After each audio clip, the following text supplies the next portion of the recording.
Ideal گھٹیا بھی ہو سکتا ہے، بڑھیا بھی ہو سکتا ہے۔ مثلا سب سے گھٹیا آئیڈیل کیا ہے؟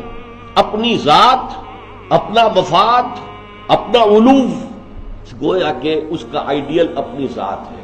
ذات کے لیے زیادہ سے زیادہ دولت، ذات کے لیے زیادہ سے زیادہ عزت، ذات کے لیے زیادہ اقتدار، یہ بھی ایک مقصد ہے، یہ بھی ایک تصور ہے۔ یہ گویا کہ انسان اپنی شخصیت کے گرد گھوم رہا ہے۔ نتیجہ کیا نکلے گا؟ یہ انسان کیا ہوگا؟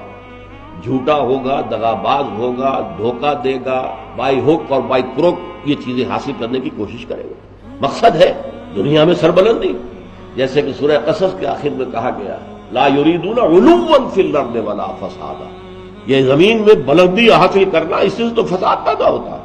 وہ کیوں اونچا ہے، میں کیوں نہ اونچا ہو جاؤں؟ تو اپنی حریم ذات ہی کے گرد جو ہے وہ چکر لگا رہا ہے۔ تو ظاہر بات ہے کہ جو اس آئیڈیل پر ہے وہ اخلاقی اعتبار سے انتہائی گھٹیا ہوگا، اس لیے کہ قرآن کہتا ہے ان النفس لامارۃ بالسوء، نفس جو ہے وہ تو برائی ہی کا حکم دیتا ہے۔ دولت مطلوب بن گئی، مقصود بن گئی، تو بائی ہک اور بائی کروک۔ لہذا گھٹیا ترین آئیڈیل ہے انسان کا اپنا نفس، اس سے ذرا بلند تر سطح پر، جسے ہم کہتے ہیں قوم پرستی، وطن پرستی۔ If a person is a really nationalist person، تو نیشنلزم قوم پرست، پہلا آدمی کون تھا؟ خود پرست۔ لیکن یہاں اس سے ذرا بلندتر ہو گیا معاملہ، میں اپنی قوم کے لیے محنت کروں گا، قوم کی سربلندی کے لیے، قوم کی آزادی کے لیے، قوم کی عزت کو برقرار رکھنے کے لیے ایک بہتر کردار وجود میں آئے گا کہ نہیں؟ یہ شخص جو ہے اپنی قوم سے کبھی جھوٹ نہیں بولے گا، باقی دنیا سے بولے گا۔ تو وطن پرستی یا قوم پرستی ایک نسبتاً ہائر آئیڈیل ہے۔ اس سے اوپر ایک اور ہے ہیومنزم، انسان دوستی۔ انسان سے دوستی ہونی چاہیے، انسان محبوب ہونا چاہیے، تمام انسان انسان سے محبت کریں، چھوڑ دیں کہ وہ ہمارے ملک کا رہنے والا ہے یا نہیں ہے، ہیومن بینگ ہے۔ واقعتاً ہیومنسٹ ہونا آسان کام نہیں ہے، لیکن ہیومنسٹ جو ہے اس کے اندر بھی انسان کی محبت تو آ جائے گی، انسان مطلوب ہو جائے گا اس کا، اور اس اعتبار سے وہ قوم پرست اور وطن پرست سے برتر ایک شخصیت ہوگی۔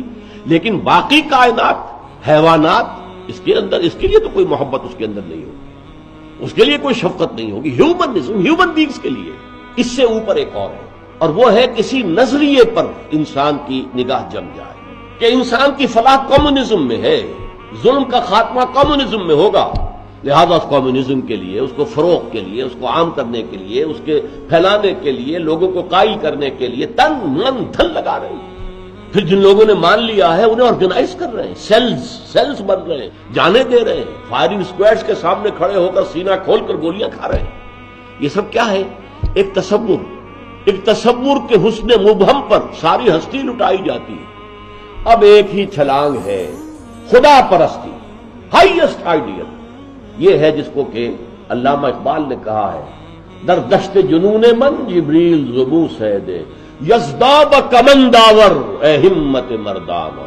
یہ اصل میں تشبیہ سمجھیے، آپ ایک اونچی فصیل پہ چڑھنا چاہتے ہیں، کمند ہوتی تھی پچھلے زمانے میں، اب کمند کو پہلے پھینکنا پڑتا ہے، آپ کا زور بازو ہونا چاہیے نا، جب آپ پھینکے کہ اونچا جا کر لگ جائے وہاں پر۔ تو یوں سمجھیے کہ پہلے انسان کو اپنے ذہن سے، اپنے فکر سے، اپنی سوچ سے اپنا آئیڈیل معین کرنا ہوتا ہے۔ Who is my ideal? میرا نفس؟ نو۔ میرا وطن، میری قوم؟ نو۔ Human beings? نو۔ اللہ، ہی از مائی آئیڈیل۔ اللہ کو جس نے آئیڈیل بنا لیا، اللہ منزل ماں کبریاء، یہ ہے ہائیسٹ آئیڈیل، اور اس کی مکمل مثال محمد الرسول اللہ صلی اللہ علیہ وسلم کی شخصیت۔